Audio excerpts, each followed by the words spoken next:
அழகான ஒரு கார்ட்டூன் ஒன்றை பார்த்தேன். You can hide in your shell or you can stick out your neck and progress. அன்புடைய பிள்ளைகளே, நீங்கள் ஒளிந்து கொள்ளலாம் அல்லாவிட்டால் தைரியமாக உங்க தலையை நீட்டி உங்க காலை எடுத்து முன் வச்சு நீங்க முன்னாடி போகலாம். நிறைய டர்ன் அரவுண்ட் ஸ்டோரிஸ் கேள்விப்பட்டிருக்கோம். சமீபத்தில் நான் படித்து ரொம்ப இம்ப்ரெஸ் ஆனது இந்த கேஃப் காஃபி டேவுடைய ஸ்டோரி. கேஃப் காஃபி டே 1996 ஒரு அருமையான மனிதன் சித்தார்த்தான்றவர் ஆரம்பிக்கிறார். Very simple man. He has a dream.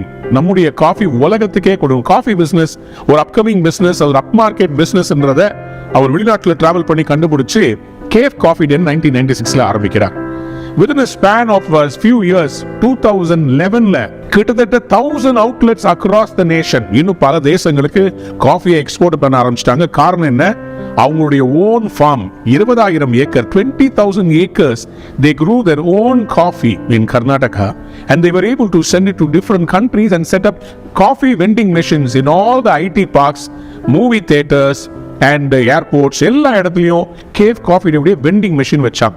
இதனால பயங்கரமான வளர்ச்சியை பார்த்தாங்க. ஆனா என்னடா, இவர்களுக்கு சரியா மேனேஜ்மெண்ட் பண்ணாம சில இடங்கள்ல loss making institutions, loss making அந்த ஸ்தாபனங்கள் அப்படியே இருந்ததுனால கடன்ல மூழ்கி ஒரு நாள் திடீரென்று சித்தார்த்தா காணாமல் போனார்.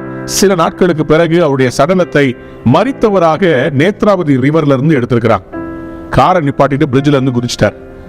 மனிதன் தன்னுடைய வாழ்க்கையை முடித்துக் கொள்வதற்கு காரணம் என்ன ஆராய்ஞ்சு பார்த்தா 7,200 கோடி 7,200 crores he had debt, he couldn't solve it.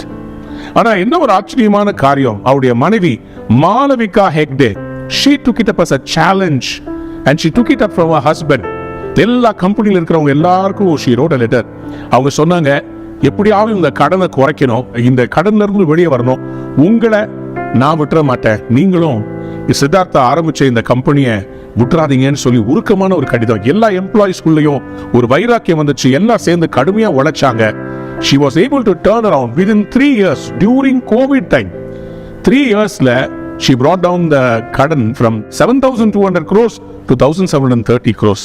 இப்பொழுது cafe coffee day is making a very big turnaround and a comeback story.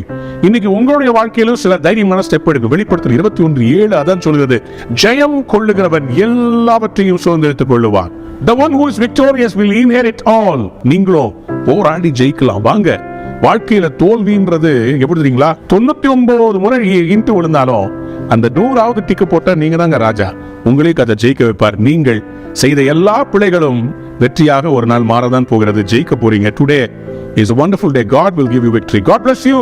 Have a wonderful day. Big turnaround is coming. Amen.